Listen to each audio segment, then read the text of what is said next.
अब ये तो अजीबोगरीब बयान है। इस यदि मद्य निषेध मंत्री का ऐसा बयान है तब तो उनको बर्खास्त करना चाहिए। अगर सच में पलटू राम शराबबंदी को लेके गंभीर है तो उनको सबसे पहले मद्य निषेध मंत्री का इस्तीफा लेना चाहिए। 20,000 करोड़ रुपए से बहुत सारे लोक कल्याण के काम किए जा सकते हैं।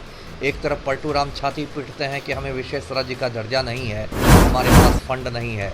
दूसरी तरफ खुद 20,000 करोड़ का नुकसान सालाना उठा रहे हैं। किसी के घर में जहरीली शराब से कोई मर जाता है तो वो उसका परिवार पुलिस को रिपोर्ट कराने नहीं जाता है, क्योंकि पुलिस उसके परिवार को ही ज़्यादा तंग करने लगती है। ज़्यादातर गरीब लोग ही पकड़े जा रहे हैं। 1 लाख से ज़्यादा ऊपर लोग जो जेल में है उसमें ज़्यादातर गरीब गुरबा है। जो शराब माफिया है वो तो पटना में सत्ता के गलियारों में घूम रहा है। बिहार में शराबबंदी है और ऐसे में केंद्रीय मंत्री जीतनराम मांझी का जिस तरीके से बयान आया है, इसके बाद पूरे बिहार की सियासत तेज हो गई। बिहार के मद्य निषेध मंत्री उनका समर्थन कर रहे हैं और कहीं ना कहीं सफेद पोशों के बाद अब जाकर खबरें आ रही है जिस तरीके से मद्य निषेध मंत्री का बयान आया, जहां वह यह कहते हुए नजर आ रहे हैं कि जो लोग घर में पर्दे के पीछे कर रहे हैं ताक झांक, उसमें कोई करने की जरूरत नहीं है। ऐसे में कई सारे सवाल उठ रहे हैं। हमारे साथ बात करने के लिए बिहार के पूर्व आईपीएस अमिताभ कुमार दास हैं, जुड़ेंगे, बात करेंगे। अमिताभ दास जी, बिहार में शराबबंदी है, पूर्णतः शराबबंदी कह सकते हैं, लगातार कहा जाता है सरकार के द्वारा, और ऐसे में जो मद्य निषेध विभाग है जदयू कोटे में है, जदयू कोटे के पास है और जदयू कोटे के मंत्री हैं वर्तमान में देखा जाए तो रत्नेश सदा, उनका बयान आया है ताक झांक करने की जरूरत नहीं है, कह रहे हैं वो पर्दे के पीछे जो कर रहा है करने दीजिए। किस तरीके का अब ये तो अजीबोगरीब बयान है।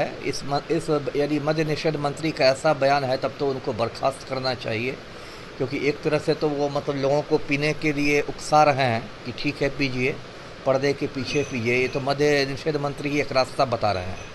तो ये मंत्री महोदय क्या मद्य निषेध करेंगे? अगर सच में पलटू राम शराबबंदी को लेके गंभीर है तो उनको सबसे पहले मद्य निषेध मंत्री का इस्तीफा लेना चाहिए।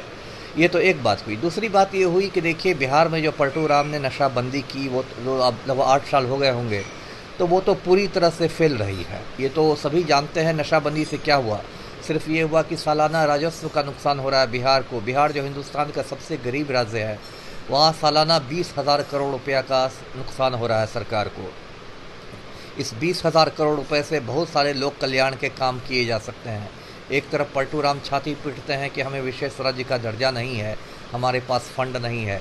दूसरी तरफ खुद 20,000 करोड़ का नुकसान सालाना उठा रहे हैं। और शराबबंदी तो हुई नहीं है, सिर्फ कागज़ पर शराबबंदी है। मतलब नशाबंदी के बाद पूरे बिहार में एक शराब माफिया पैदा हो गया है। जो भ्रष्ट पुलिस ऑफिसर है वो मालामाल हो गए हैं। जगह जगह शराब की तस्करी हो रही है। और यदि आपके पास पैसा है और संपर्क है तो किसी भी ब्रांड की शराब आपके घर पर पहुंचाई जा सकती है। ये मतलब खुला खेल हो रहा है, नंगा नाच हो रहा है। ऐसी बात नहीं कि सरकार को नहीं मालूम है, बच्चा बच्चा जान रहा है। तो उस पॉलिसी को जब आप लागू ही नहीं कर सके तो उसका क्या फ़ायदा है? उससे बस राजस्व का आपको नुकसान हो रहा है। जो उत्पाद विभाग को टैक्स मिलता था उसका नुकसान हो रहा है। और देखिए, इसका एक और साइड इफ़ेक्ट हुआ है कि बहुत सारे लोग जहरीली शराब के शिकार हो रहे हैं। बहुत सारे लोगों की आंखों की रोशनी जा रही है, मौतें तक हो रही है। यदि टोटल कर लिया जाए नशाबंदी के समय में मौतें, तो सैकड़ों का आंकड़ा पार कर जाएगी। दावा किया जाता है जिस तरीके से शराब चालू था उस वक्त ज़्यादा होता था, अब कम हो गया है। अब ये तो आंकड़ों की बाजीगरी है ना। अब तो देखिए क्या हो गया है कि लोग, यदि किसी के घर में जहरीली शराब से कोई मर जाता है तो वो उसका परिवार पुलिस को रिपोर्ट कराने नहीं जाता है, क्योंकि पुलिस उसके परिवार को ही ज़्यादा तंग करने लगती है कि दारू कहाँ से आई थी, शराब कहाँ से आई थी, कहाँ से उसने पी, कहाँ से खरीदी। तो कई बार ऐसा भी होता है कि लोग चुपचाप जाके उसका दाह संस्कार कर देते हैं। मतलब पुलिस को बताते नहीं, उसको छिपाते हैं। तो इसलिए हो सकता है छिपाने की वजह से आंकड़े घट गए हों मौत के। पुलिस को भी पता रहता है तो वो छिपाती है, क्योंकि उसका ये मतलब होगा कि आपके इलाके में दारू बिक रही है, मिल रही है। तो इसमें पुलिस और पब्लिक दोनों जब छिपाएगी तो आंकड़े तो कम हो ही जाएंगे, लेकिन वो तो आंकड़ों की बाजीगरी है ना।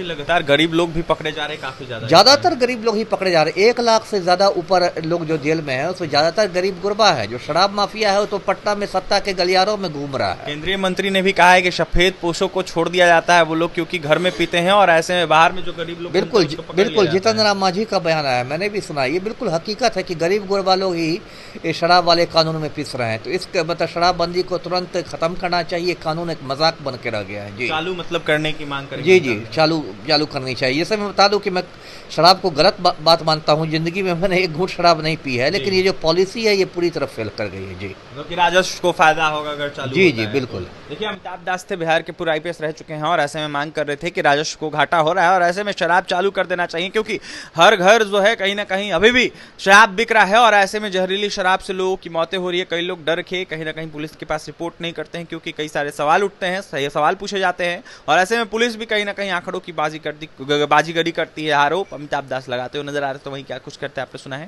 देखने वाली बात यह होगी शराबबंदी कानून को लेकर नीतीश सरकार क्या कुछ फैसला लेती है। और भी तमाम खबरों के लिए बने हमारे साथ। बहुत बहुत धन्यवाद।